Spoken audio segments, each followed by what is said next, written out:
What's going on, you guys? My name is Cody Thixton, and this is Interesting Podcast, coming to you guys on May 1st, 2023 for episode 51, where today we have some more professional wrestling news. Eric Bischoff on AEW bringing in outsiders to Wembley Stadium. Trinity Fatu talks about her WWE walkout. WWE's plans for Roman Reigns at WrestleMania 40. And WWE has one superstar in mind to be the inaugural WWE World Heavyweight Champion. And Britt Baker's new AEW t-shirt design sparks huge controversy. We're going to break down everything and then discuss it all right here and right now on Interesting Podcast. Make sure to hit that like and subscribe button, ring that notification bell so you guys get notified whenever I upload content. Make sure to go and follow me on social media at CodyT503. That's Twitter, Instagram, and TikTok. And before we get started, I want to remind you guys that May 6th at 2 p.m. Pacific Standard Time, 5 p.m. Eastern Standard Time, Interesting Podcast is going to be interviewing Max Burnside. This is going to be a podcast you guys are not going to want to miss, so make sure you guys ring that notification bell so you guys get notified whenever we go live. It's going to be freaking awesome. Let's get right into this. So Eric Bischoff explains why he doesn't believe that AEW should be bringing outsiders into Wembley Stadium. This is what Eric Bischoff said on his 86-week podcast, and I quote, "I'm not so sure that I would want to bring in a Mercedes or even a Goldberg for a one-off like this. I don't know that I would do that, and I don't think they're going to need it, quite honestly. I wouldn't want the perception, or in this case, maybe the reality, of having to rely on somebody who's not a part of my company to help sell that house. I wouldn't even want Punk on the card. If I'm Tony Khan, I want to be successful. I want to have a huge event. I want it to be successful. I want it to be critically successful. I want fans to have loved it, and I want to have done it without someone like CM Punk, or certainly without someone like Bill Goldberg or Mercedes Moné. Nothing against them. In the case of Bill Goldberg, I like Bill a lot. He's a good dude. If he does end up there, he'll probably help quite a bit. Same with Mercedes Moné. But I would want to be able to go over there and do it on my own and know that my roster, my stories, my brand is what sold that event, not relying on somebody else." He continues on to say, "As far as Punk goes, I wouldn't give that piece of garbage the leverage. I wouldn't want him to think for a second that he is the reason that event sold out or got close to, or whatever it is. I wouldn't let him even for a moment think that he had anything to do with the success of what I was doing over in the UK if I was Tony." End quote. See, now that is like really, really interesting to hear Eric Bischoff's kind of go off on CM Punk and Goldberg and Mercedes Moné coming back. And this is something that we are going and actively see in the IWC, especially when it comes to CM Punk coming back to AEW. You're either 100% for it, or there's a part of you that is against it based off of his actions at Brawlout whenever that whole situation happened. So some people are going to be saying, yes, CM Punk is going to be back in AEW. I think everybody knows that. Tony Khan is not going to allow CM Punk to just walk, especially when, like I've constantly said on this podcast, when AEW was first started, Tony Khan wrote down the number one name was CM Punk. So he's not going to allow his number one guy to walk away because there's some superstars on the roster that don't want to work with him. You know, it would just make no sense. And it is going to be crazy because Eric Bischoff was just talking about Bill Goldberg. And I could actually see Bill Goldberg coming into AEW because WCW was on TNT. Now AEW is on TNT, and I could see them potentially wanting, a old legend that used to be on the old WCW, and Tony Khan is a big fan, and so he obviously is going to want to get get Bill Goldberg into AEW if he has the opportunity to, just so that he can play with him and put him in some storylines and have some fun. Crazy. And then with Mercedes Moné, with how Eric Bischoff just said that, he also doesn't believe that Mercedes Moné needs to come into AEW. She is most likely going to be coming into AEW at some point, especially with her being with New Japan Pro Wrestling. She could come in during the AEW Forbidden Door pay-per-view and have a match at that event. So that'll be really interesting. But AEW All In from Wembley, regardless of if we have a Punk or a Goldberg or a Monet, Eric Bischoff is kind of correct when he says that AEW needs to sell this just based off of their superstars, based off of the superstars that they have and the storylines that they have. They don't need to bring in a Bill Goldberg to make the event bigger. They don't need to bring in a Mercedes Moné.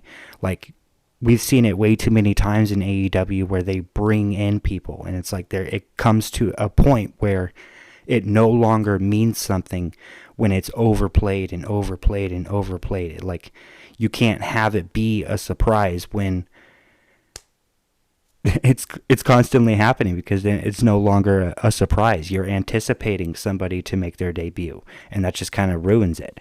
And I would love it where, AEW really did just make this just about AEW and just about the superstars there, because that was one reason why I stopped watching AEW a few years ago, was because of the fact that Tony Khan would not just allow his roster to just be the roster, So, really, really crazy. But I will keep you guys updated on if we get any news on Bill Goldberg or CM Punk and when or what his match is going to be at All In. It's going to be really crazy.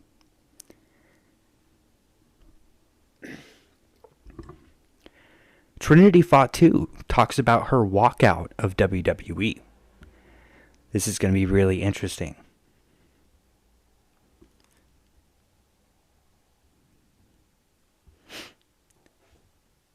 Last May, Naomi walked out of WWE along with Sasha Banks. Earlier this year, Banks joined NJPW while Naomi remained silent on her status with WWE until last month. Naomi responded to a fan on Instagram in March and stated that she is no longer under contract with WWE. Yesterday, Naomi made her Impact debut as Trinity at Spring Slugfest. Her debut airs this Thursday on Access TV. In an interview with CNBC Chicago, Trinity commented on returning to pro wrestling. This is what she had to say, and I quote, "Being back in wrestling and being back in a place where I feel so welcome, and just for the opportunity and just received all the love, it was very, very overwhelming. And I really felt it in my heart, like I really did. I couldn't even hide the emotion." End quote. The former SmackDown Women's Champion also discussed her walkout of WWE during the interview. Trinity said that leaving WWE was a blessing in disguise.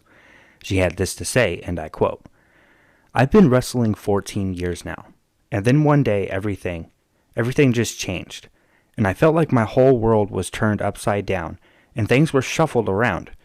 It took a little time to just process everything and just sort out what I want to do, where I want to be. I feel like it was a blessing in disguise. I feel that it's allowed me to grow and become better in every way, in every aspect. Show me how strong I really am. And now I've got this new journey ahead of me, these new goals, and I'm excited and ready to step into this new chapter." End quote. See, now that is actually like really cool, because this is something that I have actively spoken about, especially when it comes to Mercedes Moné or Sasha Banks, with both of them walking out last May. The difference between Naomi and Mercedes, and I don't think the podcasters that do cover this and almost immediately back up Sasha Banks, I can forgive Naomi as a fan and be glad to, see her and everything. But when it comes to Mercedes, like, she had already walked out of WWE once and lost her passion for the industry, and then went to New Japan, and then came back, and then left WWE again, and then went to New Japan. And it's just like, so you've just upped and walked away like twice. Trinity has only done this once, and she wanted to just go and be with Impact. So I hope that, she can actually go out there and make a name for herself, and then maybe in a few years she can come back to WWE and she'll be, as big of a star as a, Bianca Belair or Becky Lynch or whoever, WWE is trying to push as the main women in WWE. Really interesting. WWE's plan for Roman Reigns at WrestleMania 40.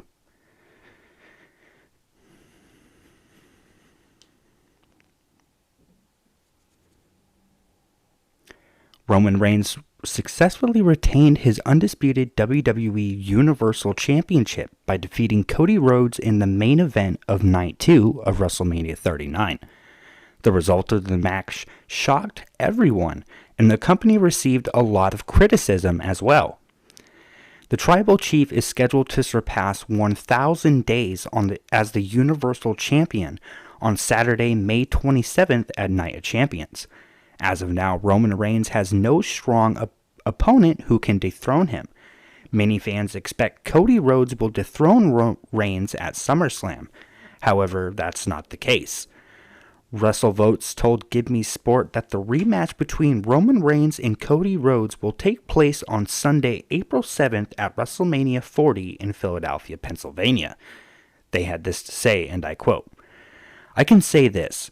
The rematch that at the forefront of everybody's mind, Cody versus Roman, is very much on the table to main event in Philadelphia next year." End quote. Roman Reigns reaches 1,316 days as Universal Champion by the time of WrestleMania 40. If that happens, Reigns will become the fourth longest reigning champion in WWE history, surpassing Bruno Sammartino's second longest record of 1,273 days. See, this is the crazy thing, okay? So,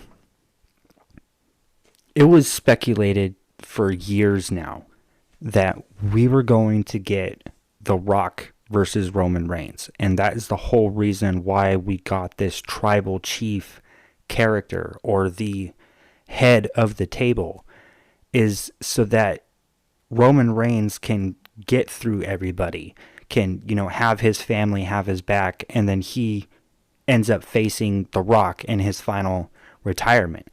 But it was reported that The Rock still doesn't know if he's going to want to come back for WrestleMania 40. And it's like, dude, like, you can't keep doing this to us fans. You can't. Okay, like at this point, if it comes out that The Rock will not be at WrestleMania 40 and we are going to get Cody Rhodes versus Roman Reigns, which I don't have an issue with, but The Rock issue.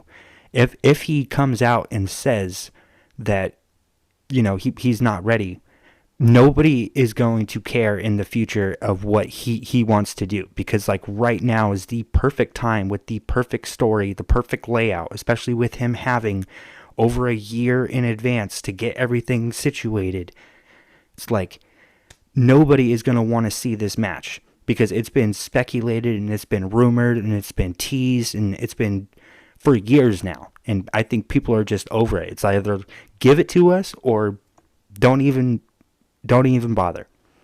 So if we get Cody Rhodes versus Roman Reigns, then yeah, I guess, we can get Cody Rhodes winning both of the titles. I don't know if Cody Rhodes is going to want to do that, though.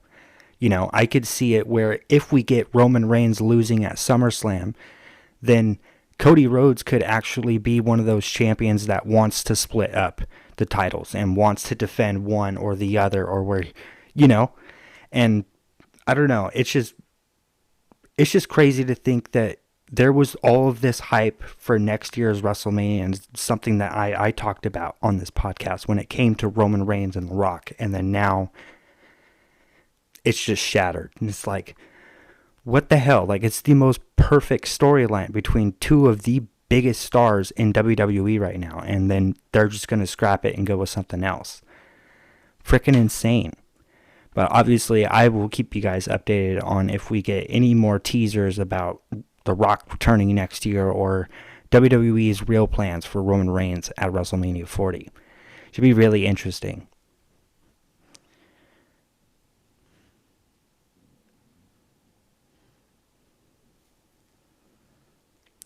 WWE's plan for inaugural World Heavyweight Champion.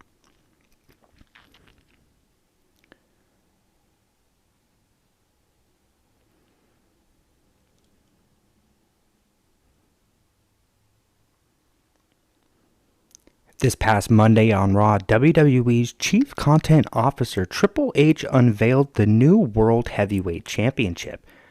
As of now, there's no word on which brand the World Heavyweight Championship represents.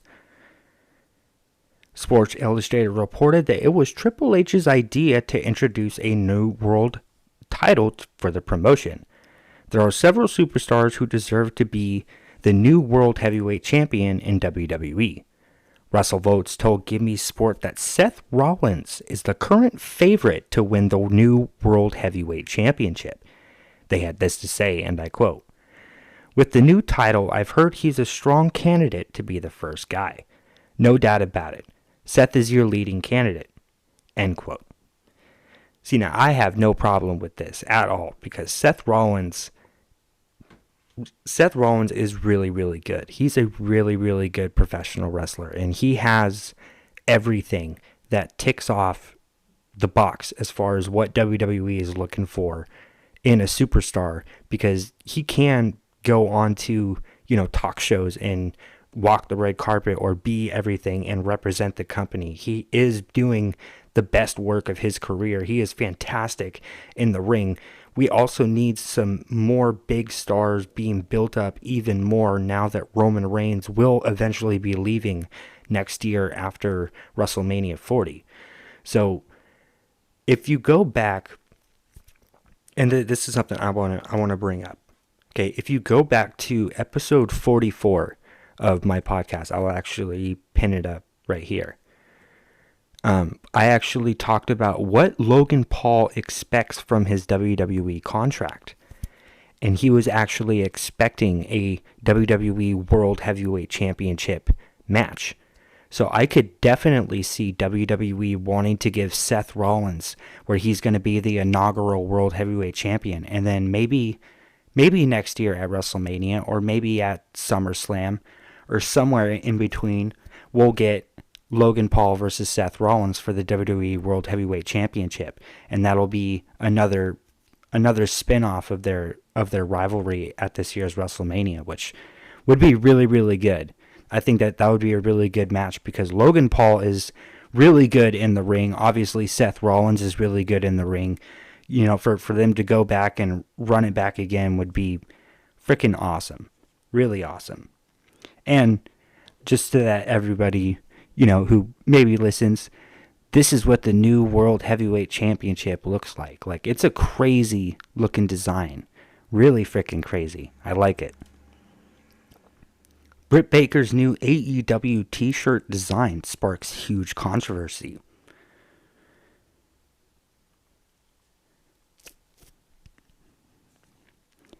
Britt Baker and Adam Cole were attacked by the Jericho Appreciation Society and the Outcasts on the April 19th episode of AEW Dynamite.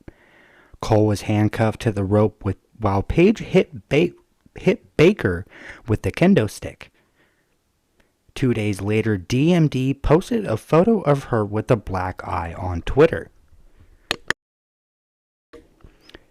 The Outcasts then released a new t-shirt using Baker's photo, which received a lot of criticism. Many fans stated that non-wrestling fans wouldn't understand the context of that t-shirt. The fans argue that the general public would think the person wearing the t-shirt would be a supporter of domestic violence. However, Britt Baker herself also promoted the t-shirt on her social media and stated that she wanted a profit from it. You can read it. This is what Britt Baker said, and I quote, "Supports domestic violence? How? I got a black eye and a ring. My enemies put a pic on a shirt to troll me and I outsmarted them. Does that mean all the top-selling bloody t-shirts are supporting murder? If a male wrestler had a shirt with the black eye, would you be this pissed?" End quote. See, now this is something I think a lot of people are really taking out of context, because I'm going to pull up a picture of the shirt right here. And I don't really see how this is an issue. Okay, because like I saw on Twitter, somebody point out that, like, if you were a Becky Lynch fan back in 2019 in WWE and you bought her man t-shirt where she was bleeding from her nose, how is this any different? Especially when, like, it's just a storyline. Like, I get, like, there are going to be people that are going to freak out, but there's going to be people that are going to freak out over anything, especially when it has, like, if you look, like, down here, how it has, like, the little AEW logo, or if somebody comes up to you and asks you, you can just be like, no, it's a wrestler, yeah, she got hit and she's still doing it, like, I don't know.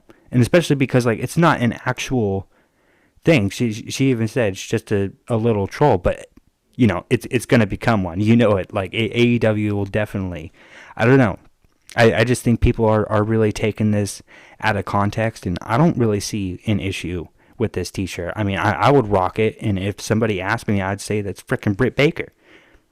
That's all I would say, but I don't know, man. Really freaking interesting sometimes, like the community and how they respond to certain things, and really, really crazy.